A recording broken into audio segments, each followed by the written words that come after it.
Aí o tema nesse dia é uma pergunta, amados. João Batista e João Apóstolo mentiram? É uma pergunta. João Batista e João Apóstolo, será que eles mentiram, amado? Será que eles mentiram acerca de Jesus? Então nós vamos comparar coisas espirituais com as espirituais neste dia. Amém? Então vamos lá. João Batista e João Apóstolo mentiram? Está aí o tema inicial. Livro histórico de João, capítulo 1, versículo 29, que diz assim: no dia seguinte, João viu Jesus que vinha para ele e disse, João disse: eis aí o Cordeiro de Deus que faz o quê? Que tira o pecado do mundo. Que interessante. O contexto, João está batizando nas águas e ele vê Jesus que vinha ao seu encontro e ele dá esta palavra, João Batista. No dia seguinte, João viu a Jesus que vinha para ele e disse: eis aí o Cordeiro de Deus que tira o pecado do mundo. Será que João Batista, amado, será que João Batista mentiu quando ele disse que Jesus era aquele Cordeiro que iria tirar o pecado do mundo? É claro que não. E por que não tirou o pecado do mundo ainda? Porque Jesus ainda não tinha morrido no Calvário. Nós sabemos que o pecado, ele foi expiado pelo sangue de Jesus. Então, quando Jesus foi crucificado, no seu sangue, diz que ele nos remiu de todo o pecado. Ele remiu o seu povo, aquele povo que viveu debaixo do primeiro pacto, ele remiu os seus eleitos de todo o pecado. O problema, amado, é que muitos, eles estão, entre linhas, confessando que João mentiu. Porque João disse: eis aí o Cordeiro que tira o pecado do mundo. Quando a igreja ela se enxerga no pecado, e quando eu digo pecado aqui eu estou falando de um pecado original, de consequência espiritual. Quando o sacerdote, quando o pastor, ele diz que a igreja está em pecado, ele está anulando essa palavra. Ele está chamando João de mentiroso, porque João testificou dizendo: eis o Cordeiro que tira o pecado do mundo. Mas quando o pastor diz: não, a igreja, ela precisa se purificar por intermédio de sacrifício, por intermédio de jejum, por intermédio de montes, por intermédio de oblações, rudimentos, paga preço, seja lá de que forma religiosa for, ela está anulando o sacrifício de Jesus e chamando João Batista de mentiroso.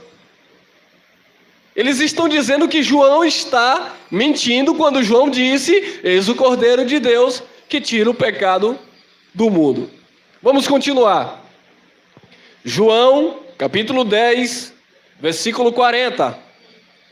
Olha o que diz: e retirou-se outra vez para além do Jordão, para o lugar onde João tinha primeiramente batizado, e ali ficou. E o que aconteceu? 41. E muitos iam ter com ele, com João Batista, e diziam: na verdade, João não fez sinal algum, mas tudo quanto João disse deste era o quê? Era verdade. Olha que interessante. Primeiro ponto: João Batista, ele não operou nenhum tipo de sinal miraculoso. O interessante é que Jesus Cristo, ele dá um testemunho de João, e ele diz assim: olha, a lei e os profetas vigoraram até João Batista. e dos nascidos de mulher, não há profeta maior do que este. Jesus disse que não havia profeta maior do que João Batista. No entanto, se nós formos comparar o ministério de João Batista com os outros profetas, nós vamos ver que, de fato, João Batista, ele não operou nenhum tipo de sinal. Ele não operou nenhum tipo de milagre. Mas por que Jesus o considerava como o maior de todos os profetas?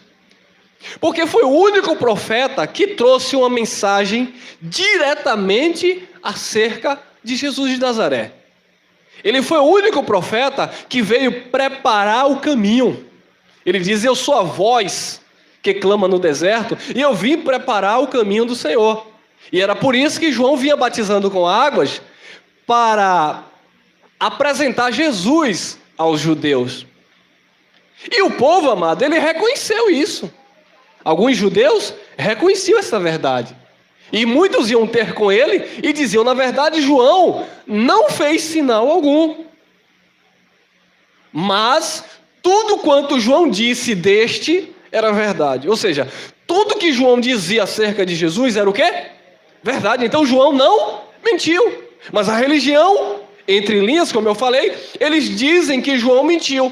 Porque João disse: eis o Cordeiro de Deus que tira o pecado do mundo. E a religião diz: a igreja está em pecado, a igreja precisa se purificar. Quando João disse que Jesus era o Cordeiro que iria tirar o pecado do mundo e, consequentemente, do seu povo. Porque Jesus não está falando, João não está falando do mundo como cosmo. João está falando do mundo dos eleitos, do ocomene, dos salvos, dos predestinados em amor. Então João Batista não mentiu, como a religião insinua lendo seus textos. 1 João, capítulo 3, versículo 5. Aqui é João apóstolo, não é o Batista, é o apóstolo. E bem sabeis que ele se manifestou para quê? Para tirar os nossos pecados. E nele não há o quê? Não há pecado. João, apóstolo, esse é o apóstolo, está vivendo dentro de uma transição dos pactos. Então João, apóstolo, bem como todos os outros discípulos, até mesmo Paulo e o povo que viveu contemporâneo a Jesus de Nazaré, eles viveram a transição das alianças, dos pactos. Então, o pecado que tinha sido retirado era o pecado que estava debaixo do primeiro pacto. Então, ele diz assim: bem sabeis que ele se manifestou, está falando de Jesus de Nazaré, que ele se manifestou para tirar os nossos pecados. Ou seja, pecado de quem nasceu no primeiro pacto, que nasceu debaixo do ministério de condenação e morte, debaixo do ministério do pecado. Então João, o apóstolo, ele está categoricamente afirmando, assim como João Batista, ele está fortalecendo a palavra do profeta João Batista.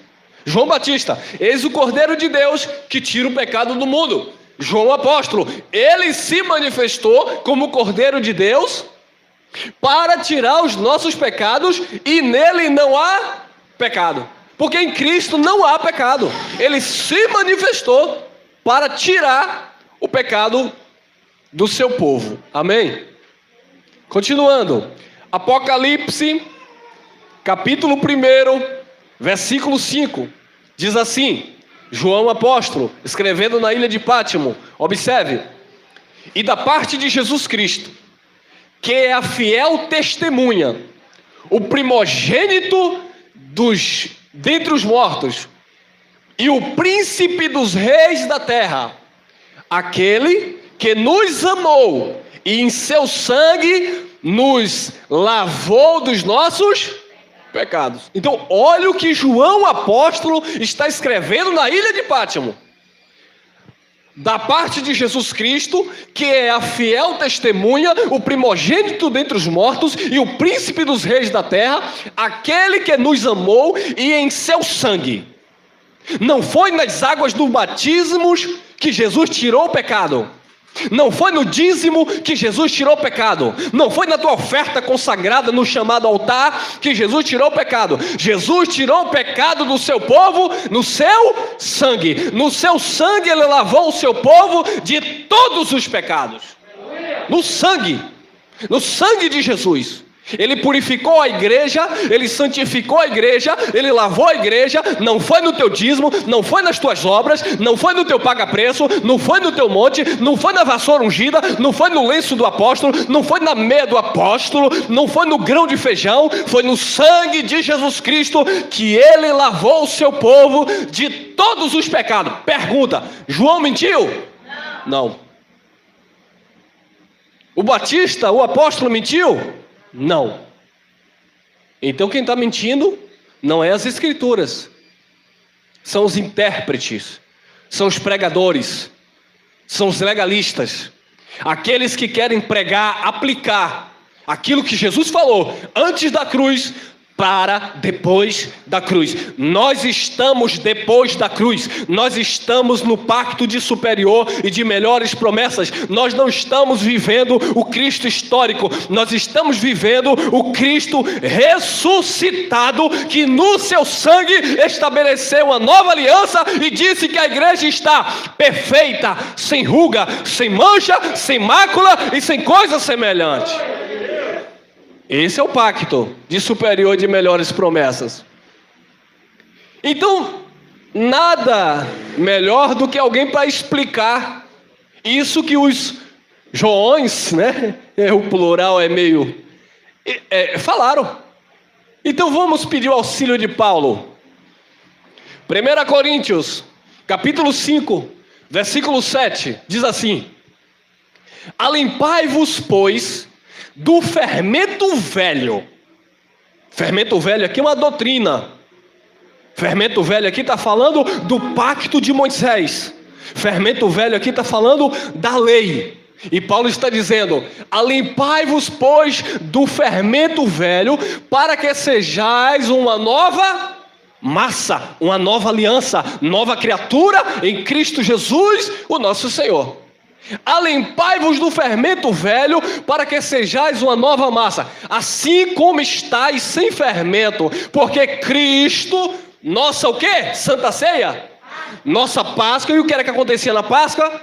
Um cordeiro era sacrificado. João disse: eis o cordeiro que tira o pecado do mundo. E Paulo disse: a nossa Páscoa, Cristo, a nossa Páscoa, o cordeiro perfeito de Deus, ele já foi ou ele vai ser? Já foi sacrificado por nós. Jesus não vai morrer novamente. Jesus não vai ser sacrificado de novo. Jesus, ele já foi sacrificado. Jesus, ele já se entregou uma vez e para sempre. É o que disse o apóstolo Paulo e a revelação da graça. Portanto, João apóstolo e João Batista, eles não mentiram. Vamos continuar. Olha aí, Romanos 5,12. Portanto, como por um homem entrou o pecado aonde? Quem foi o homem? Adão. O pecado não entrou no mundo por um famigerado diabo espiritual. O pecado não entrou no mundo por um anjo caído. A Bíblia diz, o texto da graça de Deus, carta aos Romanos, diz que o pecado entrou no mundo por um homem. E pelo pecado entrou o quê? A morte. Assim também a morte passou a todos os homens, por isso que todos pecaram. O pecado entrou por Adão e consequentemente todos foram participantes daquele pecado, porque era um pecado hereditário, era um pecado de origem espiritual. Então todos morreram porque todos pecaram. E morreram como? No sentido literal? Não, morreram no sentido espiritual. Eles perderam o acesso a Deus. Eles não se comunicavam mais com Deus por causa do pecado adâmico que separou a humanidade de Deus. Quem está compreendendo? Vamos continuar com o raciocínio. Romanos, capítulo 5, versículo 15. Olha o que Paulo continua dizendo: mas não é assim o dom gratuito como a ofensa. Não é assim. Ué, não é assim como, Paulo? Não é assim como o pecado entrou no mundo por Adão E por causa do pecado de Adão, todos pecaram. Então não é assim. Não é assim como? Mas não é assim o dom gratuito como a ofensa. Por quê? Se pela ofensa de um morreram muitos, muito mais a graça de Deus e o dom pela graça, que é de um só homem, que é Jesus Cristo, abundou sobre todos. Todo mundo é salvo. É porque Deus amou o mundo de tal maneira que deu seu Filho. Não é para o mundo todo, é para todo aquele que nele crê. Então são muitos, não são todos. Então a salvação eterna não é para todo mundo. Deus amou o mundo de tal maneira que deu seu Filho unigênito para todo aquele que nele. E Paulo diz que a fé não é de todos. Paulo diz que a fé pertence a quem? Aos eleitos de Deus. Amém? Quem é eleito de Deus? Quem crê no sacrifício de Jesus? Então essa salvação é para você, é para nós, é estar em nós. Vamos continuar. 5,18 Romanos. Pois assim como por uma só ofensa veio o juízo, ou virá o juízo? Veio, olha o emprego do verbo, passado.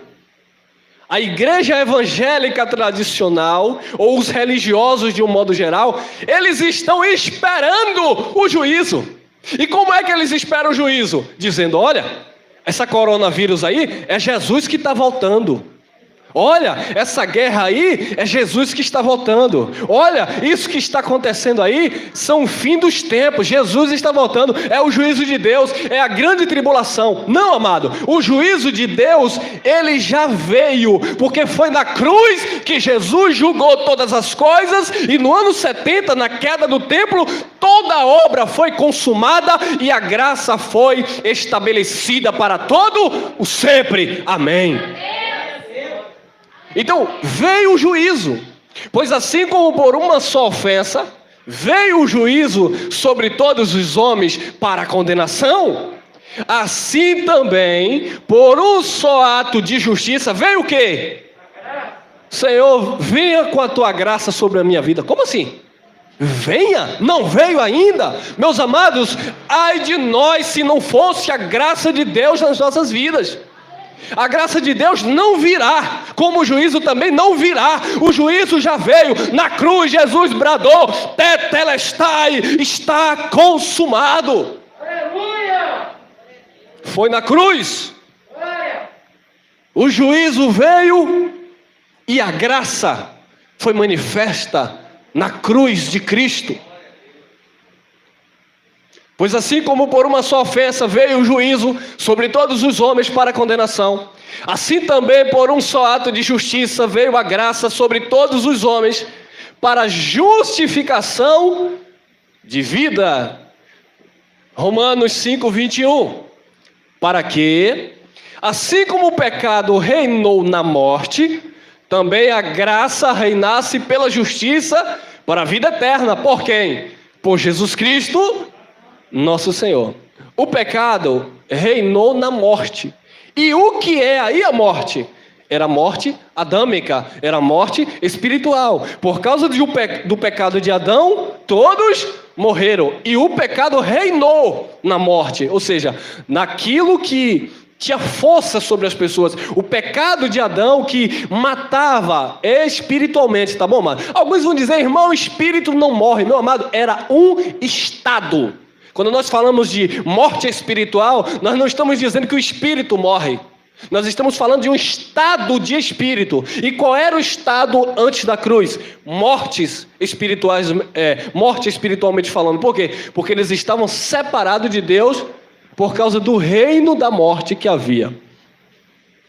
Olha aí, Hebreus, capítulo 9, versículo 26.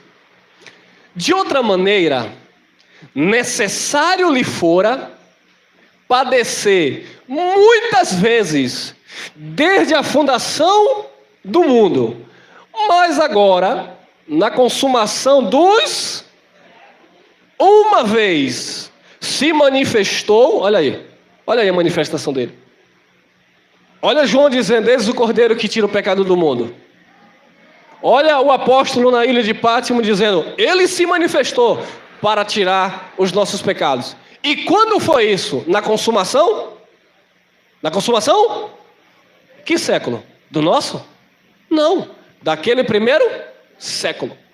Então, na consumação, ou seja, nos fins dos tempos, daquele século, do século de Jesus, da geração de Jesus, é por isso que Jesus disse em Mateus 24: não passará esta geração, neste século, na consumação deste século, Jesus se manifestou. Na consumação dos séculos, uma vez se manifestou para o quê? Aniquilar, destruir o pecado pelos sacrifícios de quem? Do pastor, do teu jejum. A conta não fecha, irmão, não bate. Jesus se manifestou na consumação daquele século, nos fins dos tempos, daquela geração que ele vivia, para pelo seu sacrifício, não era pelo sacrifício no templo, não era pelo sacrifício em monte, para pelo seu sacrifício destruir, aniquilar o pecado. É por isso que nós, como igreja de Cristo, na nova aliança, nós confessamos com muita ousadia que a igreja de Jesus Cristo, ela não está em pecado, porque se eu digo que a igreja está em pecado, eu estou dizendo que você está antes da cruz, e se eu digo que você está antes da cruz, nós estamos no ministério de condenação e morte, e logo não há salvação. Então, amados, na consumação do século, Jesus se manifestou uma vez para aniquilar o pecado. Que pecado? O pecado que entrou por um homem, por Adão. Mas irmão, mas aí você dá a ideia que nós não erramos. Irmão, aí você dá a ideia que não existe pecado. E o que é isso, irmão, que eu estou vendo no mundo? Irmão, e essas guerras? E essa violência? Meus amados, Paulo disse que o homem natural, ele não compreende as coisas do... Eu estou falando de espiritualidade, eu não estou falando de naturalidade, eu não estou falando de carnalidade, eu não estou falando de erro e pecado de consequência humana, eu estou falando de pecado original, pecado adâmico, que trouxe morte, que trouxe condenação, e Jesus se manifestou para tirar o pecado do mundo, amém? É necessário entendermos.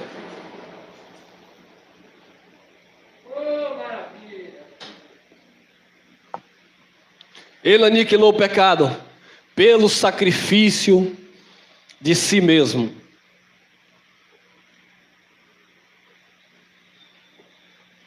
Olha lá, Hebreus 10:10. Na qual vontade temos sido santificados pela oblação do corpo de Jesus Cristo, feita uma vez. Em qual vontade você tem sido santificado? Na tua vontade? Não. Não, eu sou santificado no meu livre-arbítrio. Meus amados, é difícil para alguns conciliar livre-arbítrio na nossa horizontal e soberania de Deus na vertical. Mas precisamos compreender essas questões. Para a salvação eterna, ninguém tem livre-arbítrio, porque não foi na tua vontade, não foi na minha vontade. Eu não pedi para Jesus ir para a cruz, eu não pedi para Jesus se manifestar na cruz, eu não pedi para Jesus bradar, está consumado. Ele decidiu se entregar pelo seu povo, ele se ofereceu uma única vez pelo seu povo, pela qual vontade temos sido santificados. Não pelo meu sacrifício, pela oblação, pela oferta do corpo de Jesus, feita uma vez. 14:12, Hebreus 10:12. Mas este, falando de Jesus, havendo oferecido para onde? Para sempre, um único sacrifício pelos... O sacrifício de Jesus foi por quê? Vem aqui, corta para mim. O sacrifício de Jesus não foi para você adquirir uma casa própria. O sacrifício de Jesus não foi para você ter um casamento abençoado do jeito que você planeja. O sacrifício de Jesus não foi para você ter um carro e construir sua empresa e ficar milionário. O sacrifício de Jesus foi para arrancar o pecado da humanidade. E é por isso que muitos não conseguem enxergar Cristo, viver Cristo, porque querem humanizar Cristo, querem materializar Cristo, quando Cristo é espiritual e a sua obra foi consumada no Calvário para o nosso espírito. É por isso que Paulo diz: estais perfeitos nele. Aonde? Na tua carne? No teu espírito. Porque a carne, Jesus disse, para nada presta. Porque a carne, Jesus disse, é fraca. Paulo disse, porque o homem exterior, a carne, se corrompe.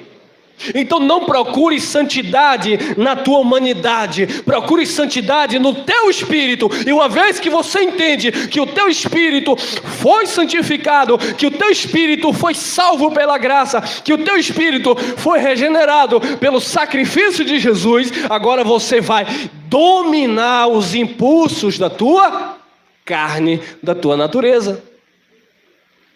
É por isso que Paulo diz que o bem que ele queria fazer, ele não fazia.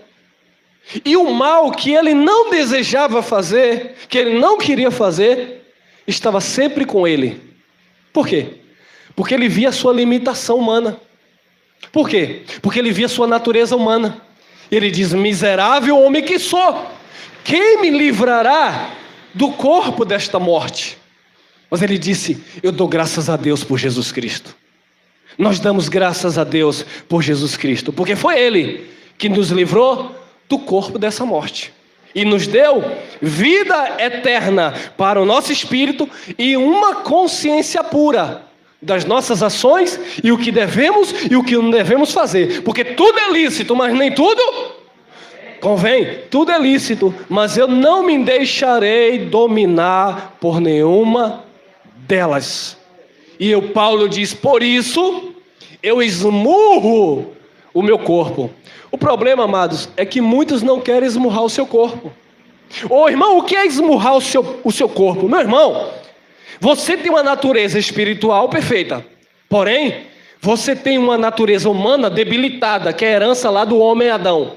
E essa natureza humana, ela não se converte. Não adianta jejuar, não adianta subir monte, não adianta subir escada de joelho. A nossa natureza humana, ela não se converte. Uma vez que eu entendo que o meu espírito foi regenerado e salvo e está perfeito, eu vou agora dominar essa natureza humana pelo conhecimento de Deus em Cristo Jesus. Mas ela não vai se converter. Então, uma vez que você, ainda que confesse Jesus, uma vez que você crê que o sacrifício foi perfeito, mas você tem as suas fragilidades carnais, é você que tem que crucificar ela. Paulo disse para Timóteo: fazer morrer em ti as paixões carnais. Somos nós que temos que fazer. Ô irmão, eu sei, irmão, eu sei que isso não agrada a Deus, mas eu não aguento ver uma latinha de Skol. Tem crente que dá até aleluia. Se converta. Mas irmão, minha carne não se converte. E por que sua carne não se converte? Você vai ficar cedendo às paixões da carne? Você é uma nova criatura em Cristo Jesus. Você foi regenerado. Você pode se dominar porque o Espírito de Deus habita em você. A questão é: a quem você está alimentando?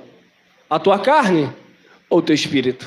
Há uma luta constante. Uma luta constante, a carne contra o espírito. E elas se opõem uma à outra, amado. Quem estiver bem alimentada é que vai vencer. Se você estiver com as suas faculdades, com a tua mente exercitada no conhecimento, no temor, no amor e na misericórdia de Deus, você vai vencer as paixões da carne. Mas se você se inclinar para as obras da carne, você vai viver, ainda que sendo filho, mas vivendo como escravo. Escravo de quê? Das suas próprias paixões, das suas próprias concupiscências. Mas este Jesus, havendo oferecido para sempre um único sacrifício pelos pecados, está assentado à destra de Deus, ou à destra da majestade. Algumas pessoas pegam esse texto para criar ou enfatizar a doutrina da Trindade. Não, irmão, se ele está à destra, à direita de Deus, então Deus está no meio, então deve ser que o Espírito está à esquerda. Não, amado. A destra de Deus, ou a destra da majestade, quer dizer que ele deixou a sua forma humana e retornou para o seu trono de glória, sendo Deus sobre tudo e sobre todo eternamente. Amém? Amém.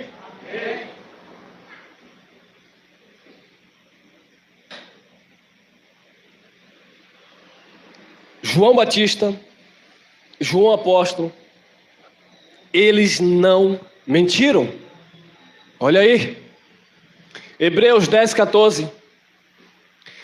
Porque com uma só ablução, aperfeiçoou ou vai aperfeiçoar? Aperfeiçoou. Agora, a questão é, como você se vê? Como você se imagina? Como você se enxerga? Porque se você crê que Ele te aperfeiçoou, você vai entender que Ele te predestinou em amor, te chamou com a santa vocação para ser santo e irrepreensível. Agora, se você se vê sempre por este ângulo humano, que é fraco, que falha, que cai, que é caído, melhor dizendo, você nunca vai conseguir enxergar o plano da salvação. Por que é que muitos filhos de Deus, religiosos, não conseguem enxergar essas verdades bíblicas?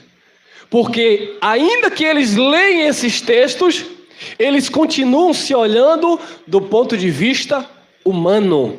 E é por isso, como eu falei, eles querem humanizar Jesus. Então eles querem que tudo aconteça no sentido literal. Eu vou fazer uma pergunta. Porventura, você, enquanto viver, não terá vontade de tomar água? Sim. Não terá vontade de comer? Sim. Então, enquanto você viver nessa carne, existe desejo de se inclinar para o erro. Então, amado, eu não posso humanizar Jesus e dizer que Jesus precisa converter os meus olhos. Jesus não disse que os olhos iam se converter. Jesus disse que era para você arrancar os seus olhos. O que é aquela força de expressão de Jesus? Arrancar os seus olhos para vocês não serem jogados no Geena ou no Vale de Inom. Arrancarem os seus olhos para vocês não serem jogados no inferno, que é a tradução que chegou para nós, ou seja, na morte, na sepultura. Arrancar é deixar de olhar para aquilo que chama a tua atenção. Arrancar é você, amado, fugir da aparência do mal. Arrancar os teus olhos é você não ficar impressionado, visualizando, desejando como Eva. Porque enquanto não apresentou o fruto para ela, ela não tinha o desejo. Mas quando, aquela tipologia do mal, a serpente, apresenta o fruto, diz o texto de Gênesis, que o fruto era agradável aos seus olhos.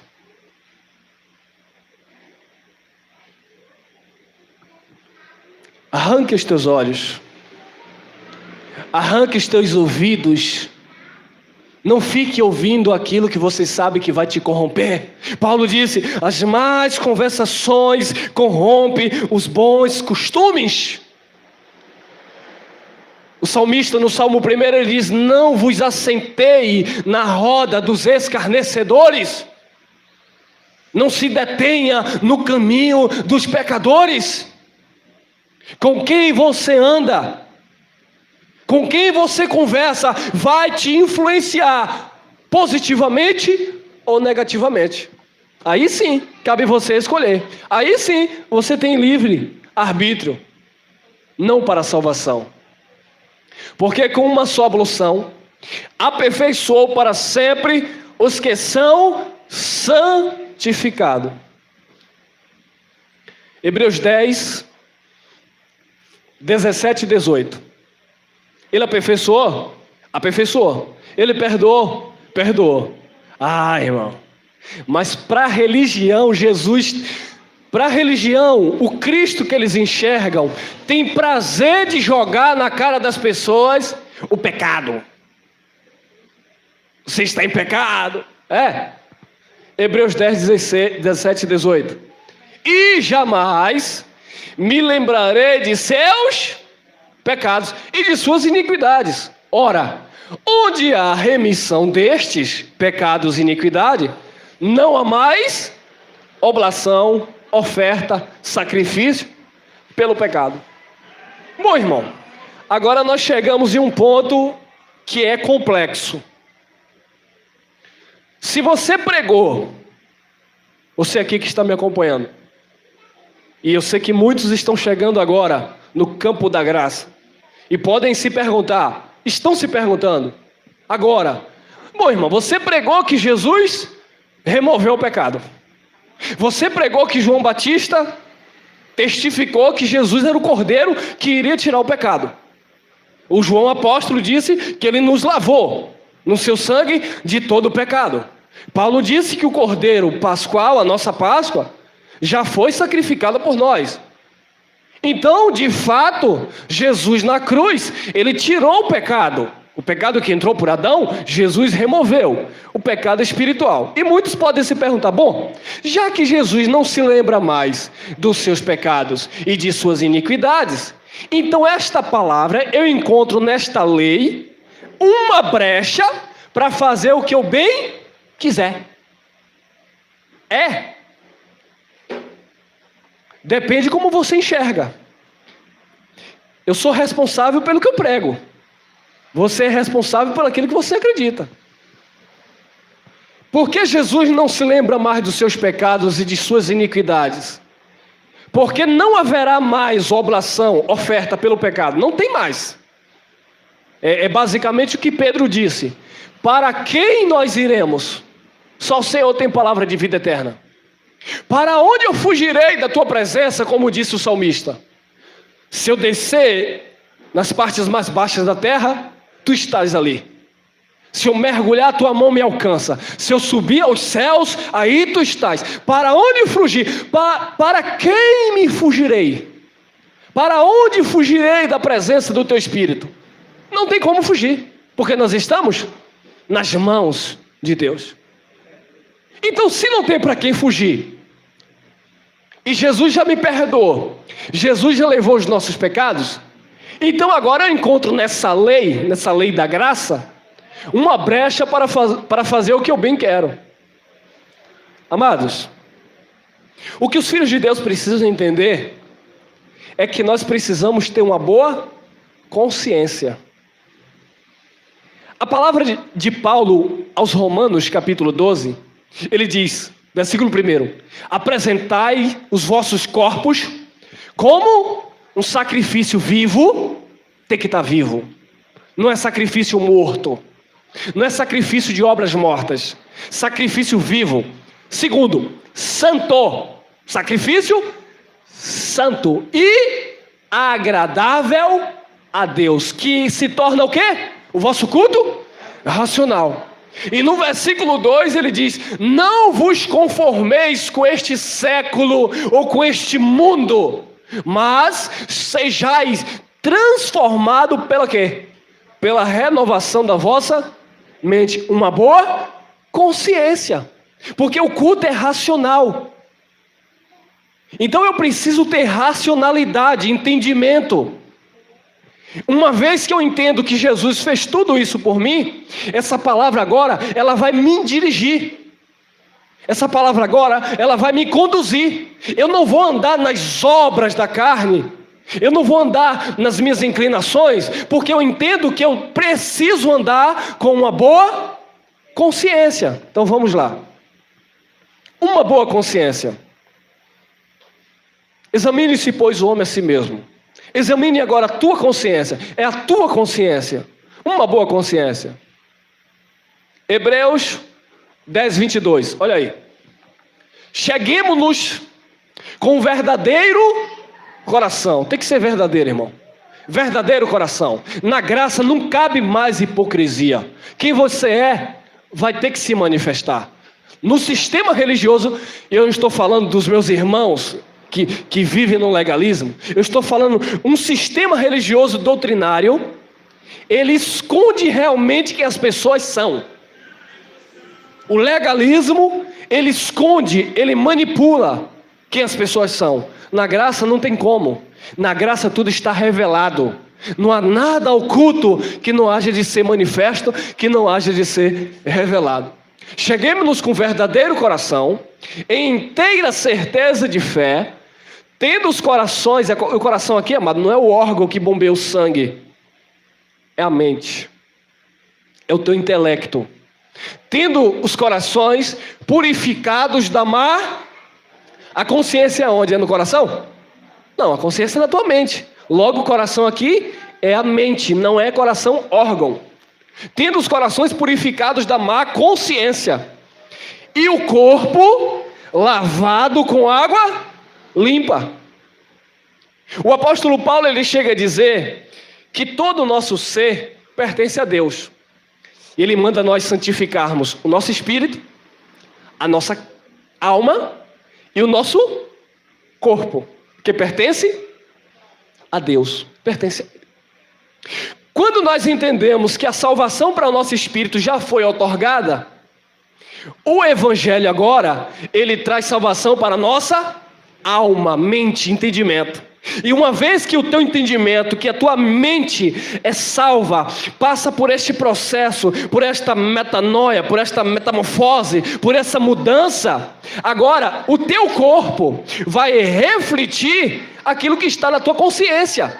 Porque uma vez que você praticava no teu corpo coisas que você sabe hoje pelo Evangelho que não agrada a Deus, você agora vai educar suas vontades. Você agora é que vai determinar para onde a tua mão vai, para onde os teus olhos vão, para onde a tua boca vai, para onde os teus pés irão te levar. Portanto, a tua alma, o teu espírito e o teu corpo agora é educado pelo Evangelho. Não me venha com essa conversa de que eu sou predestinado, filho de Deus, e querem viver na cocaína, na cachaçada, na prostituição. Não nasceram do Espírito, estão vivendo na carne. Ai, irmão, você está pregando condenação. Pregando condenação não, eu estou pregando o Evangelho do Cristo ressuscitado. E eu tenho uma plena consciência disso. E oxalá, e me esforço para que vocês não me vejam vivendo em obras da carne, porque senão é como Paulo disse, pregando aos outros, eu mesmo vou ser reprovado.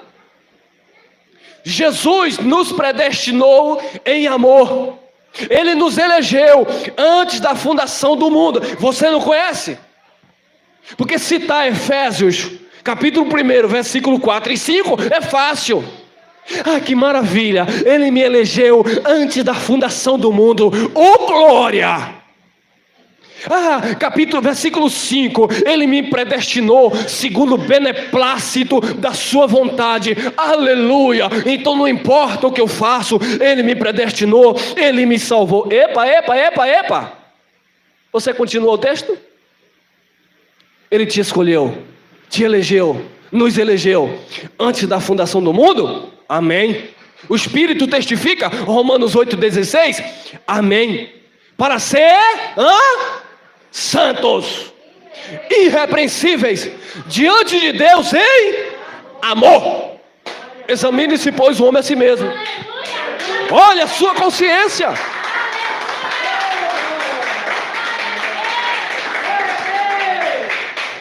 Olha a tua consciência que eu vou olhar a minha. Não sou eu que vou te julgar, não é você que vai me julgar, mas a consciência dá testemunho de quem nós somos. Então a graça não é uma porta larga para você largar sua mulher hoje e estar com outra amanhã e dizer, é bênção de Jeová. A mim deixa, irmão. Para se converter, irmão. E o que tem? Boca podre, crente na graça falando pornografia, palavrão. Ah, irmão, mas é a graça. Você está na graça, mas não foi de graça. Valorize o sacrifício de Jesus. Hebreus capítulo 10, versículo 29. Se nós pecarmos voluntariamente, depois de termos tido conhecimento, consciência da verdade, já não resta mais sacrifício, mas uma certa expectação horrível e ardor de fogo que há de consumir os adversários.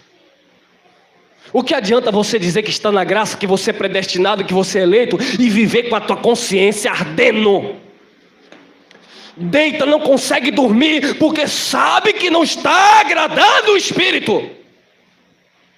E aí, irmão? Irmão, você está parecendo um legalista hoje. Não!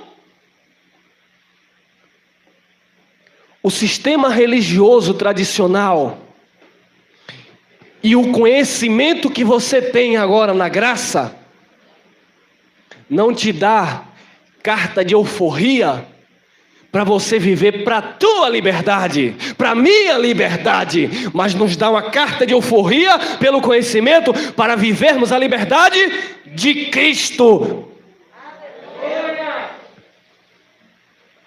Cheguemos com verdadeiro coração, inteira certeza de fé, tendo os corações purificados da má consciência e o corpo lavado com água limpa. A água aqui é a palavra que nos lava, que nos purifica. Jesus disse para os seus discípulos: vós já estáis lavados pela palavra que eu vos tenho falado.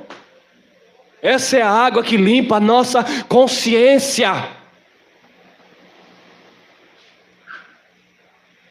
Essa é a água que nos renova, que nos faz nos conhecer. Não é conhecer o outro, é conhecer você mesmo. Se conhecer. Hebreus 9,14. Quanto mais o sangue de Cristo, que pelo Espírito eterno se ofereceu a si mesmo, imaculado a Deus, purificará as vossas consciências das obras mortas, para servirdes ao Deus vivo.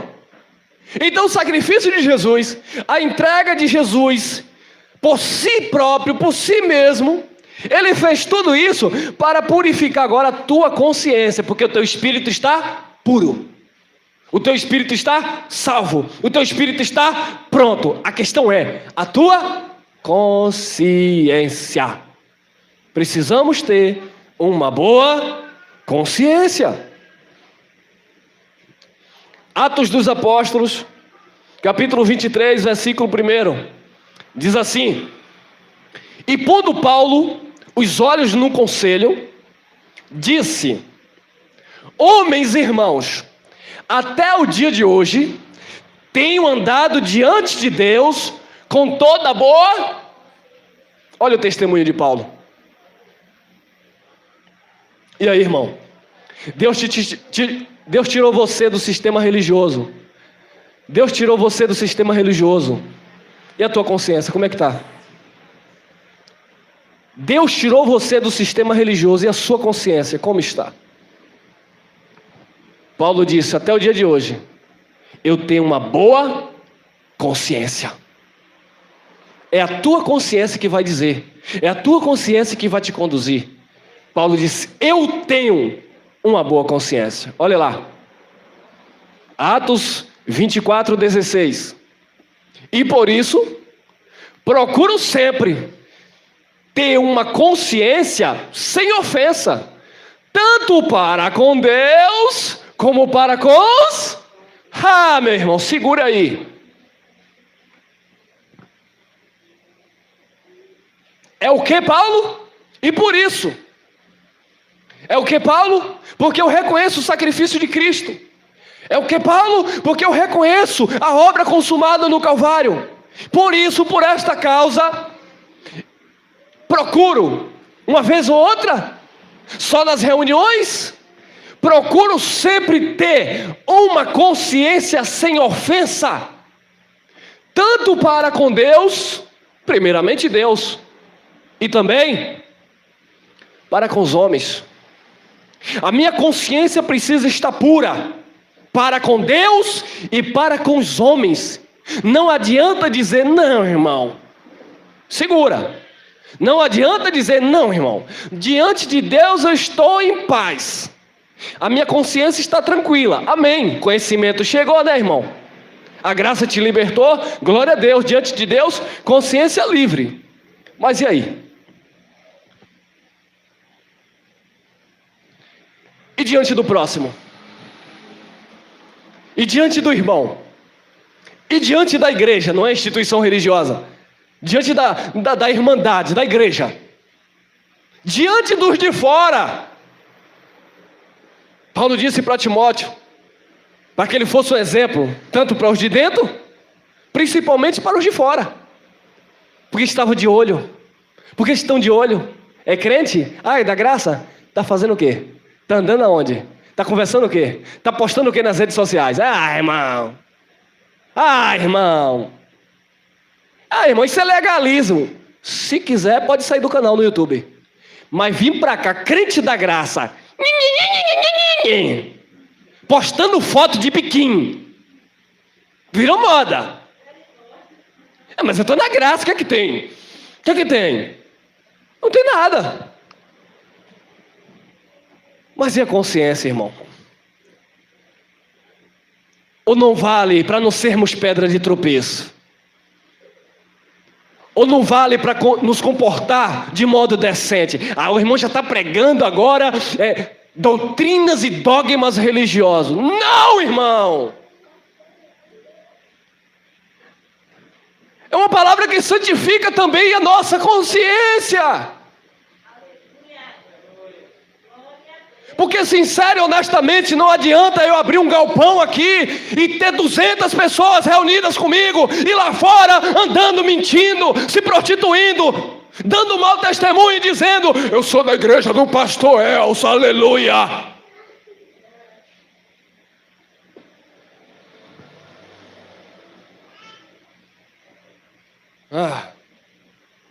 Ou eu estar pregando e vivendo uma vida à la vontade.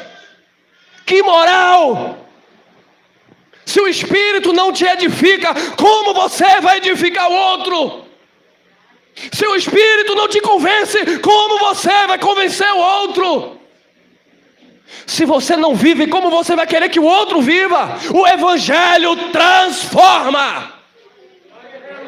Porque agora é moda. Igreja de homossexual, igreja disso, igreja daquilo, é tudo de homem. Pode ter igreja até de cachorro. E tem de lobo. Mas não tem de cachorro? Tem de tudo, irmão. Mas não é a de Cristo. Tem a minha igreja, os meus dogmas, as minhas vontades, os meus conceitos. A graça de Deus não anulou o compromisso com o Espírito. Paulo disse, não entristeçais o Espírito de Deus, no qual vocês foram selados para a redenção.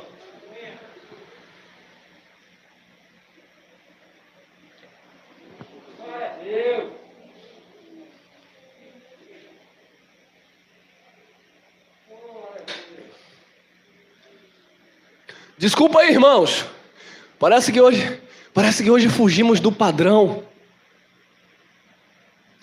Oi, irmão, mas eu gosto mais quando o Senhor explica sobre as línguas estranhas, sobre o diabo. Eu gosto mais quando o Senhor explica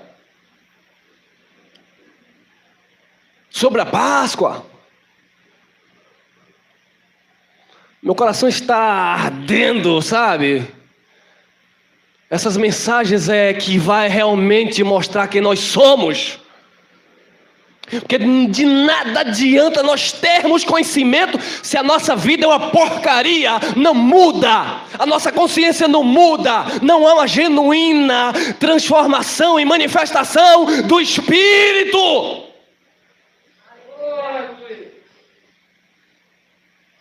Será que você pode dar um glória nos comentários ou hoje vai me chamar de legalista? Ai, irmão. E por isso procuro ser... é Paulo, viu? É o apóstolo que pregou a graça que nós imitamos, não seguimos. Imitamos. É Paulo, não é Pedro, não estou falando de João. Ah, irmão, você está falando de Judas? Também o Senhor vai pregar hoje sobre João Batista? Eu estou falando de Paulo. E por isso procuro sempre ter uma consciência sem ofensa, tanto para com Deus como para com os homens. Para com Deus e também para com os homens. Olha lá, Romanos 9:1. Quem? Paulo. Em Cristo digo o quê? Em Cristo digo a verdade, não minto, dando-me testemunho, a consciência do irmão? A minha consciência no Espírito Santo. Irmão, olha que palavra, irmão. Olha para esta palavra, irmão. Eu vou dizer um problema que nós temos no meio da graça. Muitos procuram muito conhecer. Eu quero ver o irmão Cristiano França pregando hoje. Eu quero ver o irmão Geraldo pregando. Eu quero ver o irmão Elcio pregando. Ou o irmão não sei quem, não sei quem, não sei quem. Por quê? Porque eu quero aprender. Por quê? Porque eu quero também montar meu sermão. Porque eu também quero criar um canal no YouTube. Essas coisas acontecem se Deus permitir. Se Deus permitir te dê uma vocação e reunir alguns irmãos e ensinar a palavra, vai acontecer, irmão. Mas não adianta forçar a barra. Porque o que mais voga diante de Deus, o que mais vale, é a nossa consciência. Se eu tenho alguém para me ouvir, você não tem. Se Davi estava lá no pasto, lá cuidando das ovelhas do pai, ou se estava sentado no trono como rei de Jerusalém, de Israel, não importa, o importante era a consciência. Ninguém viu Davi lá, tá parecendo uma mensagem. Ninguém viu Davi lá brigando com o urso nem com o leão, mas ele brigava. Ou seja, a espiritualidade de Davi não era só diante da câmera, não era no trono. A minha espiritualidade não pode ser só diante de um grupo onde eu estou ministrando. Tem que estar aqui, ó. Consciência. Porque no dia que você perde isso aqui, não tem mais sentido. Não tem mais sentido, irmão. Que sentido faz viver o Evangelho se você perde a consciência, a racionalidade e o comprometimento com o Espírito? Em Cristo diga a verdade, não minto, dando-me testemunho a minha consciência no Espírito Santo. No Espírito Santo, a consciência. 2 Coríntios 1:12, olha lá. Porque a nossa glória é esta, o testemunho da nossa... Olha lá a tua glória, irmão. Olha para isso, irmão. Porque a nossa glória é esta, o testemunho da nossa consciência, de que com simplicidades e sinceridade de Deus, não com sabedoria carnal, mas na graça de Deus. Na graça de Deus, irmão. Não é na lei, é na graça. Consciência na graça de Deus. Temos vivido no mundo. E de modo particular conosco, ou convosco, com a igreja, com o povo de Deus. A consciência de Paulo, com simplicidade e sinceridade de Deus, não com sabedoria carnal, não com sabedoria humana, mas com sabedoria de Deus, com sinceridade, com simplicidade, não com sabedoria carnal, mas na graça de Deus, temos vivido no mundo e de modo particular convosco. É forte, né? Olha lá, 2 Coríntios 4:2. Antes, rejeitamos as coisas que por vergonha se ocultam. É para rejeitar ou é para abraçar? Rejeitar. Antes, rejeitamos as coisas que por vergonha se ocultam, não andando com astúcia, nem falsificando a palavra de Deus. Assim, nos recomendamos a consciência de todo homem na presença de Deus pela manifestação da verdade. Nos recomendamos a consciência de todos os homens. Uma boa Consciência. Jesus morreu, morreu. Tirou o pecado do seu povo, tirou. Me salvou, salvou. Me santificou, me santificou. Me aperfeiçoou, me aperfeiçoou. Me abençoou, me abençoou. E agora a nossa consciência? Pegou a visão?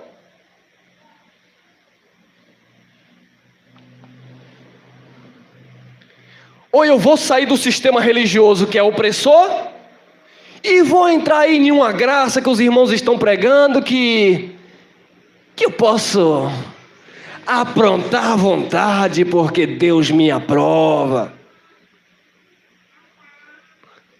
Irmão. 1 Timóteo 1,5. Ora, o fim do mandamento, olha lá, a lei, olha lá, olha o fim da lei lá, olha o fim do mandamento lá, ó. Ora, o fim do mandamento é o amor de um coração puro e de uma boa consciência e de uma fé não fingida. Coração puro, uma consciência boa, sem malícia, sem maldade, sem rancor. Se ira, perdoa. Quem guarda coisa é mala. Você não é mala para ficar guardando coisa na tua mente, ultrajado, ultrapassado, não. Coração puro, uma boa consciência e de uma fé não fingida. O que é uma fé fingida? É uma fé inventada, criada, manipulada. Você não crê que eu sou homem de Deus? Então por que você não participa do propósito? Fé manipulada, fingida. Uma fé não fingida. 1 Timóteo 1,19. Conservando a fé e uma boa consciência, a qual alguns, rejeitando o quê? Rejeitando o quê? A fé e a boa. Então quando alguém rejeita a fé e a boa consciência, o que é que acontece? Você teve conhecimento da graça de Deus. A graça de Deus chegou no teu coração, chegou na tua mente, transformou a tua vida. Então você agora tem uma fé que não é fingida e tem uma boa consciência. Mas uma vez que você negligencia a fé e uma boa consciência, a qual alguns rejeitando fizeram o quê? Naufrágio na fé. Naufragaram. E aí no contexto ele vai citar duas pessoas, Emineu e Fileto. Então como é, ou quando é que as pessoas naufragam na fé? Existem duas formas das pessoas naufragarem na fé. A primeira é aquela que você já está naufragado, ou seja, vivendo sistema legalista religioso de opressão e mandamentos e rudimentos de homens. Já está naufragado na fé, porque está vivendo obras e não fé, ou por obras e não por fé. E como é que a pessoa, uma vez que está na fé, uma vez que tem uma boa consciência, naufraga? Quando deixa de viver o que conhece. Então não há mais lugar para arrependimento, porque outra vez estariam crucificando o Filho de Deus e o expondo ao vitupério, à vergonha. Eu costumo dizer que a graça é o último estágio da nossa vida. Agora não tem para onde correr, não tem para onde fugir. Agora é viver o Evangelho do Cristo ressuscitado. Amém? Estamos finalizando. 1 Timóteo 3,9. Guardando o mistério da fé em uma consciência pura. A fé é um mistério. Porque a fé, segundo está escrito lá em Hebreus 11:1, é o firme fundamento das coisas que não se vê, mas é a prova daquilo que você espera. Eu não vejo, mas eu creio e eu espero. Quem viu Jesus morrendo na cruz aqui? Ninguém viu, mas a fé nos faz enxergar o que ele fez. E isso é um mistério, porque muitos vão dizer: como é que vocês adoram um Deus que vocês não vê? Então é melhor adaptar esse Deus, ou seja, humanizar esse Deus. Eu vou criar uma estatueta e chamar ela de Jesus de Nazaré e vou me prostrar, porque pelo menos eu estou vendo. Mas o mistério da fé diz que a fé é aquilo que nós não vemos, mas é a prova daquilo que nós esperamos. A fé não é para você enxergar, é para você entender o mistério da fé em uma consciência pura. E é por isso que com a consciência pura nós dizemos sim, que a igreja não está em pecado, que você está salvo, que o Espírito Santo não habita em um monte, habita em você pelo Espírito. Você é morada do Espírito. Ele escolheu habitar em você. É por isso que nós dizemos pela fé, que não é pelo que eu faço, foi pelo que Jesus Cristo fez. Quem recebe? Olha aí, 2 Timóteo 1:3. Dou graças a Deus, a quem desde os meus antepassados sirvo, com uma consciência pura, de que sem cessar faço memória de ti nas minhas orações noite e dia. Olha a consciência pura de Paulo. Desde os antepassados, a consciência pura, uma consciência pura. É isso que nós precisamos ter, amado. Em graça, não é sacrifício. Em graça, não há mais sacrifício. Não é você pagar o preço. O sacrifício agora é você renunciar às suas paixões e ter uma boa consciência, uma consciência pura e uma fé não fingida. E aí nós encerramos Hebreus, capítulo 13, versículo 18. Orai por nós, porque confiamos que temos boa consciência, como aqueles que em tudo querem portar-se honestamente. É isso que o escritor dos Hebreus disse. Orai por nós. Orai uns pelos outros. Para quê? Porque confiamos que temos uma boa consciência. Como aqueles que em tudo querem portar-se honestamente. Então, os filhos de Deus, e eu estou falando para aqueles que entenderam a mensagem da graça, precisa terem uma boa consciência e se portarem, se comportarem, viverem honestamente. Amém? Graça e paz, abençoados com toda a sorte de bênçãos.